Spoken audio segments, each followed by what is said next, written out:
Un phénomène analogue est l'utilisation du système de manipulation génétique, SMG, par d'autres entités interdimensionnelles qui, contrairement à nous, ont des intentions bienveillantes.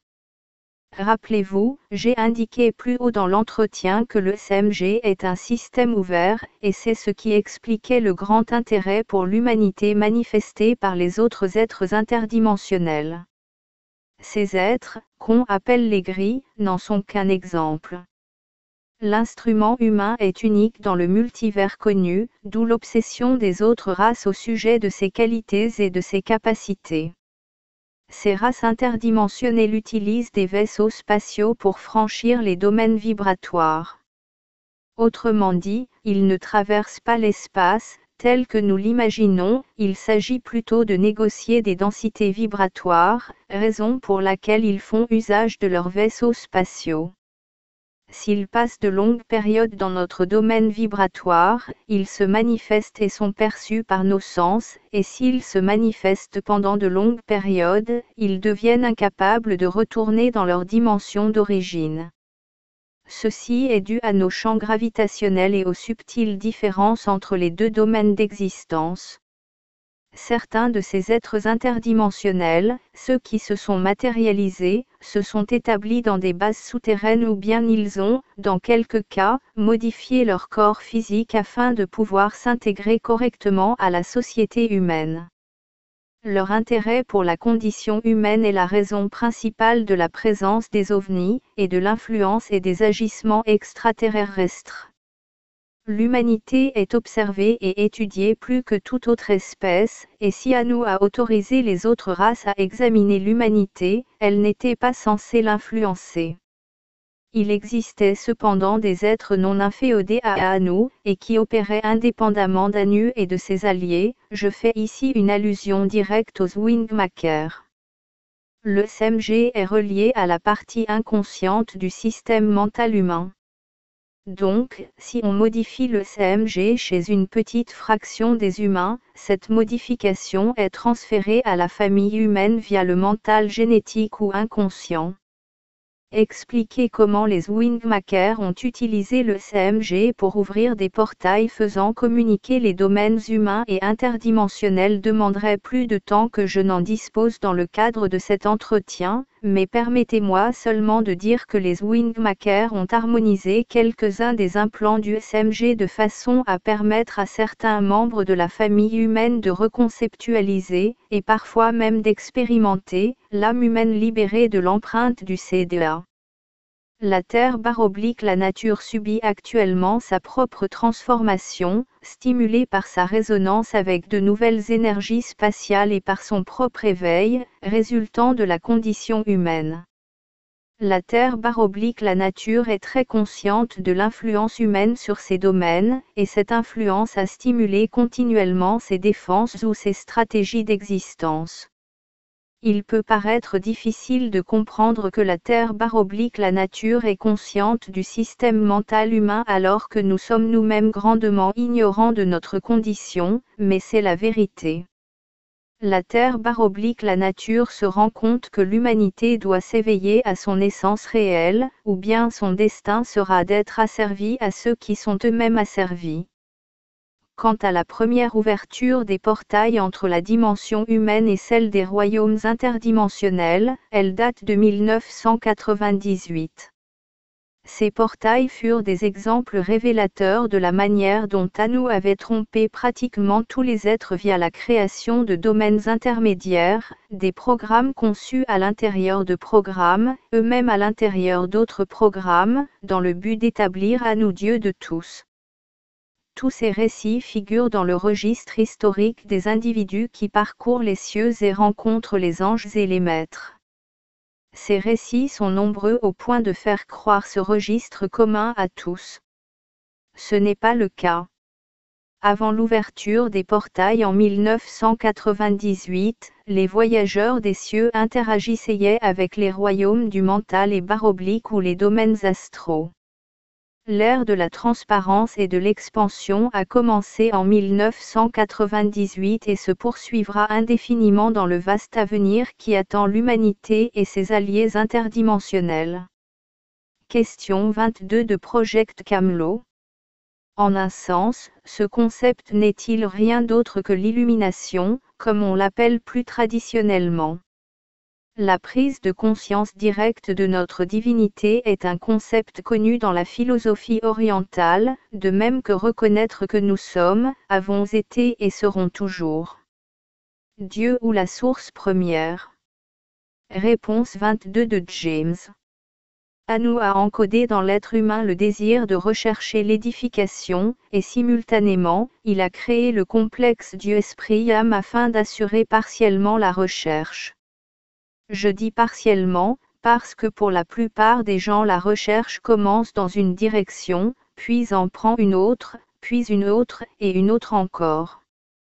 Au cours de sa vie, l'individu moyen a exploré des douzaines de voies religieuses, scientifiques, occultes et spirituelles, mais il poursuit ses recherches. Ceci parce que le programme, encodé dans les êtres humains et épaulé par le SMH, stimule la recherche du Dieu-Esprit-Âme à l'extérieur de l'individu, même lorsque l'enseignement représenté affirme que le royaume des cieux est en soi. Si vous étiez le créateur de l'humanité, et vouliez garder secrète l'unique réponse à toutes les questions liées au moi, rendant dépasser toute recherche de la vérité, où cacheriez-vous cet étonnant secret? Si vous êtes quelqu'un de sage, vous le placeriez devant les yeux de tous, mais vous instilleriez aussi dans votre création un insatiable désir de rechercher la vérité dans les livres, les conférences, les grands esprits, les saints, les sages, les techniques spirituelles, les chamans, les sorcières, les textes anciens, les églises, synagogues, mosquées, ashrams, sites internet et mille autres endroits. Voilà comment cacher de tous la réponse à tout, et c'est là précisément ce que fit Anu. Le concept oriental de prise de conscience directe ou prise de conscience du moi ou prise de conscience de Dieu fait partie de l'appareillage du pont dont j'ai parlé plus haut à la question 20, mais à quelques exceptions près, elle se place encore dans la prise de conscience du complexe Dieu-Esprit-Âme par l'intermédiaire du mental. Certains ont entrevu l'état de souverain intégral, mais ils sont rares, et dans une certaine mesure, ce faible pourcentage est dû à l'importance grandissante de l'argent chez les maîtres spirituels orientaux et à leur tendance à la séparation liée au mercantilisme dans la relation professeur-élève. Ceux qui ont accès à l'état de souverain intégral, peuvent renouveler à leur gré l'expérience. Ils accèdent aux royaumes interdimensionnels sans passer par le SMH et ses systèmes annexes de suppression, ils savent comment provoquer cet accès à l'état de souverain intégral, et à contrario, comment affaiblir la structure de suppression. Ces êtres humains-là sont extrêmement peu nombreux. Si vous lisez Cosmic Consciousness de Richard Maurice Bucke, il nous parle de quelques-uns de nos plus grands explorateurs spirituels de l'histoire, montrant en détail combien ils étaient emplis d'une lumière mystérieuse, non physique, et d'un sens clair du lien avec toute vie. L'expérience de la conscience cosmique s'est révélée être, dans pratiquement tous les cas, un sentiment soudain, profond et inexplicable d'union avec l'univers, un sentiment qui a perduré pendant de nombreux jours et qui a affecté de manière positive le restant de leur vie. La plupart de ceux qui ont expérimenté cette conscience cosmique ont eu l'impression d'être devenus un canal de cette énergie par l'intermédiaire de leurs écrits, de leur art ou de l'œuvre de leur vie. Mais ces événements ne sont pas reproductibles, l'expérienceur ne peut se glisser à l'envi dans le domaine céleste, ni avoir une connaissance claire de ce qui est réel et de ce qui est illusion. La faute n'en incombe pas à ces précurseurs de l'humanité, je veux simplement montrer qu'il s'agit d'une expérience autre, et de mon point de vue, qu'elle se déroule dans le SMH. La source première n'est pas Dieu, pas comme les êtres humains comprennent la nature de Dieu.